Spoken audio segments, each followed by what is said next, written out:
The moment my 13-year-old son destroyed his sister's prom dress to defend his friend from racism, I realized he understood justice better than I did.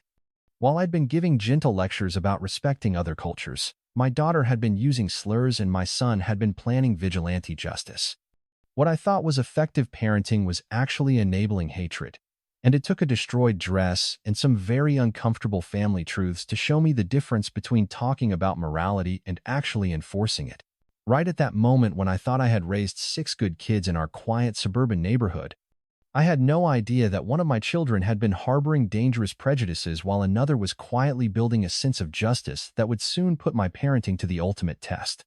Let me paint you a picture of our family, because understanding who we are makes what happened next so much more shocking. My husband and I are both 48 and 51, living in one of those predominantly white towns where everyone knows everyone, and most people assume that good intentions equal good outcomes. We have 6 children ranging from our 19-year-old son down to our 5-year-old daughter, with Gianna at 16 and Riker at 13 sitting right in that complicated middle zone where personality and values are still forming.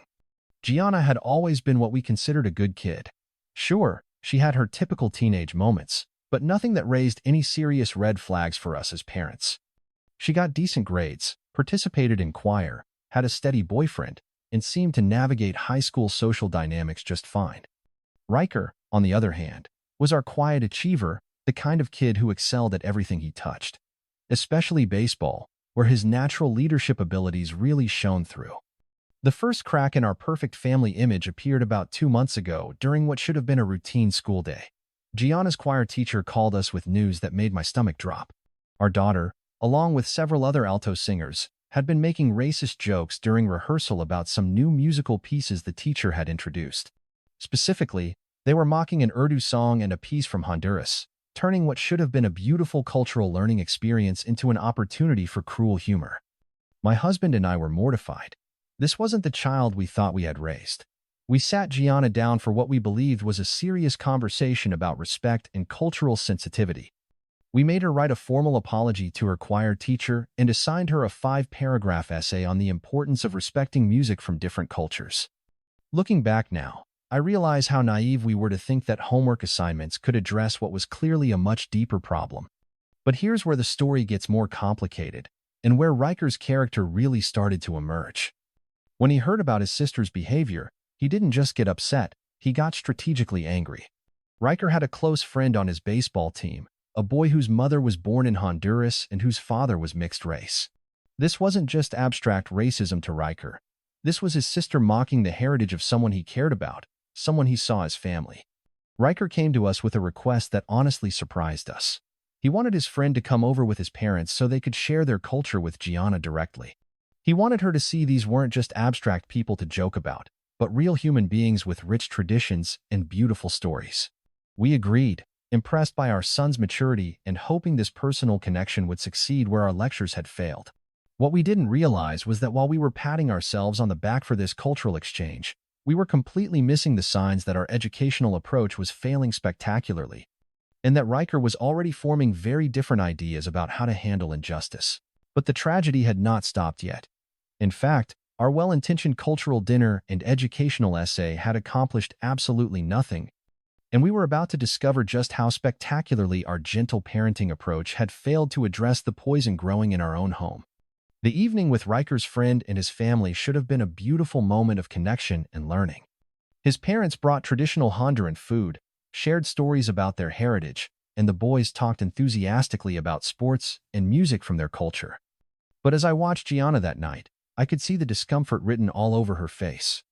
She participated because we made her, answered questions because we forced her to engage, but there was no genuine curiosity or respect in her responses. She was going through the motions while internally rolling her eyes at the entire experience. I told myself that change takes time, that maybe the seeds of understanding had been planted even if they weren't immediately visible. I convinced myself that our approach was working slowly but surely, that patience and education would eventually win out over ignorance. Looking back, I realize I was desperate to believe my own narrative, because the alternative, that we were raising a child with genuinely hateful views, was too uncomfortable to acknowledge. The wake-up call came just last week, delivered in the form of another phone call from the school. This time, it wasn't just Gianna alone. She and an entire group of her friends, including her boyfriend, had been caught making racist jokes again. Not private comments that could be dismissed as youthful ignorance, but public, deliberate acts of cruelty that showed a pattern of behavior we could no longer pretend was just a phase. My husband and I confiscated Gianna's phone immediately, determined to investigate where this hatred was coming from. Was it social media? Certain friend groups? Online content we weren't monitoring closely enough? We needed to understand the source so we could cut it off at the root, or so we told ourselves. That same night, Riker had friends over for a sleepover, boys from his baseball team who represented the kind of positive male influence we wanted in our home. During dinner, these 13-year-old kids started talking about their coach's zero-tolerance policy for bullying and racist behavior. They discussed how their coach had made it crystal clear that any player caught making racist jokes or bullying teammates would face immediate consequences, not gentle corrections or educational opportunities, but real accountability that would affect their ability to play the sport they loved. My husband and I tried to guide them through their feelings, asking them about the diverse athletes they admired, hoping to reinforce positive messages about inclusion and respect.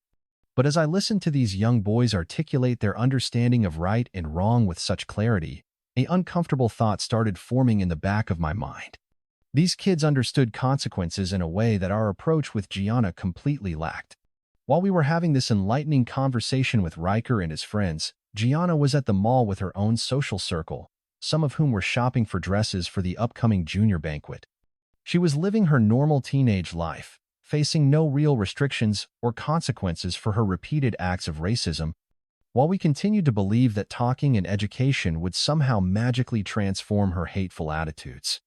What we didn't know was that Riker and his friends were having their own conversations that night, and their idea of justice was about to be far more direct and devastating than anything we had ever considered.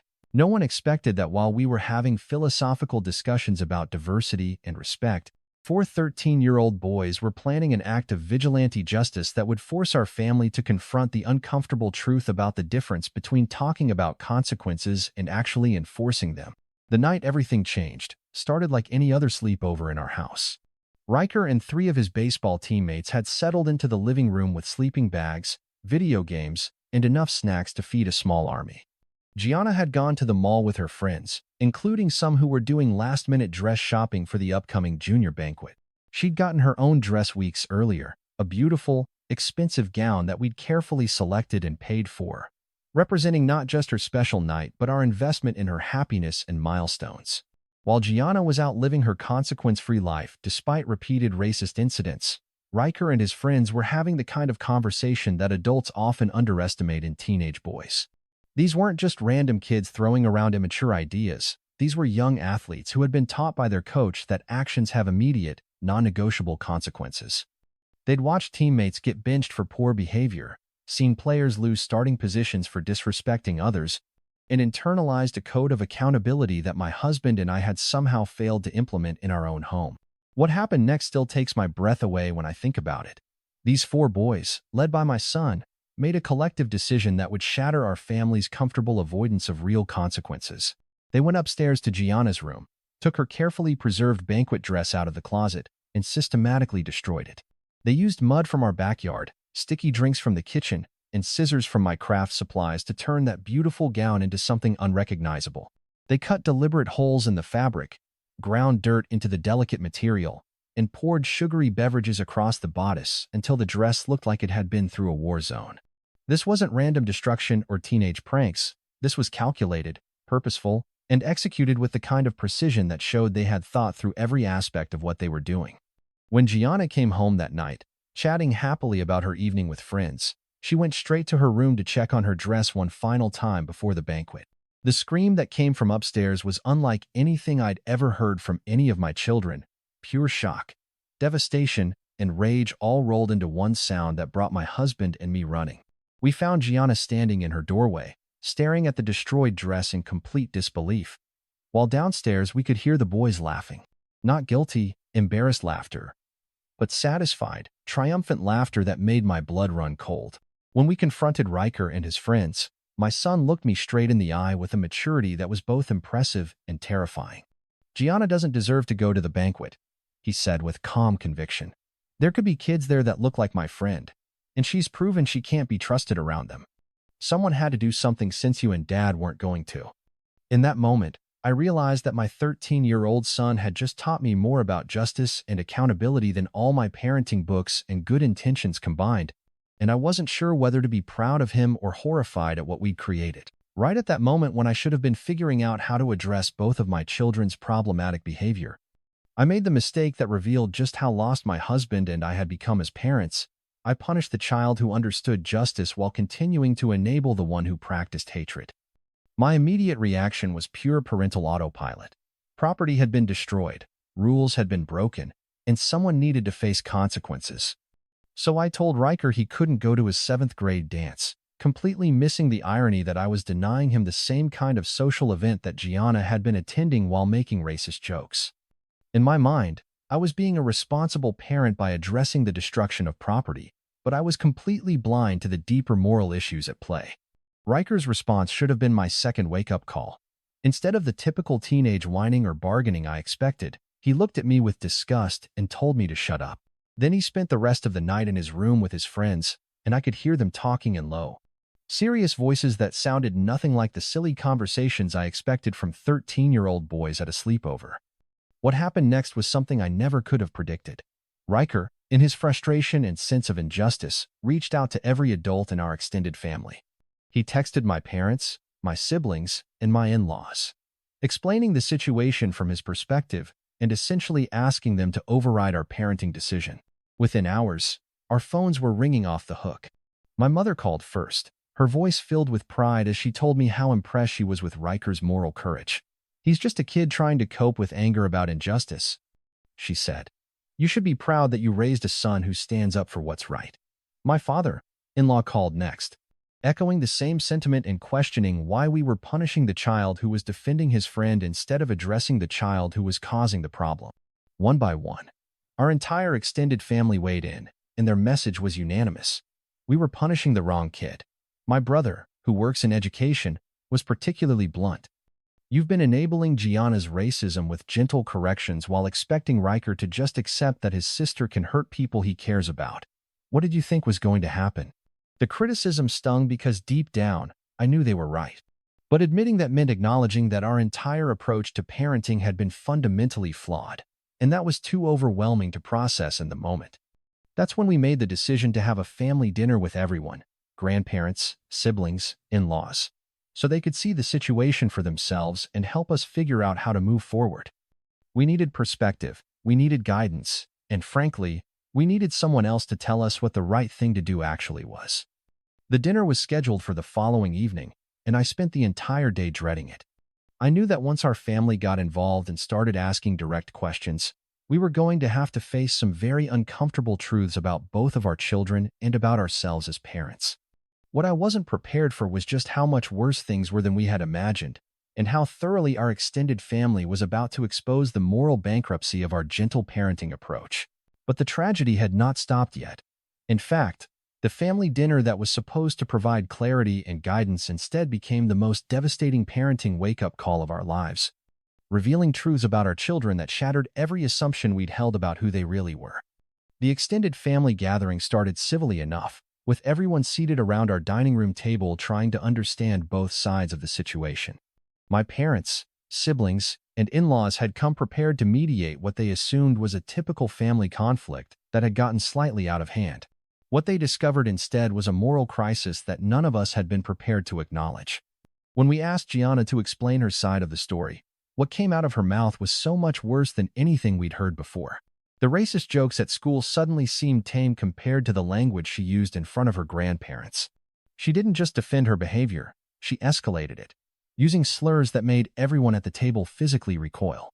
She called Riker a crybaby for caring about his friend, and dismissed the entire situation as him being overly sensitive about nothing important. The silence that followed her rant was deafening. My mother, who had raised 5 children and thought she'd seen every kind of teenage rebellion, looked physically sick. My father-in-law, a man who rarely showed strong emotions, was visibly shaking with anger. This wasn't a child who had made some poor choices. This was a young person with genuinely hateful beliefs that ran far deeper than we had ever imagined. When Riker spoke, The contrast was staggering.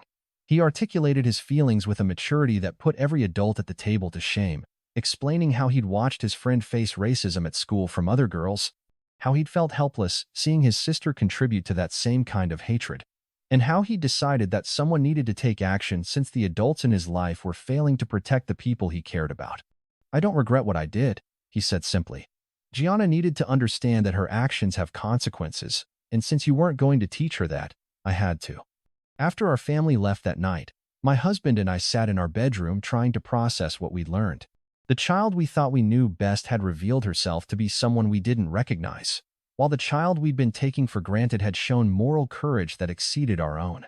Our conversation that night was one of the hardest we'd ever had as parents.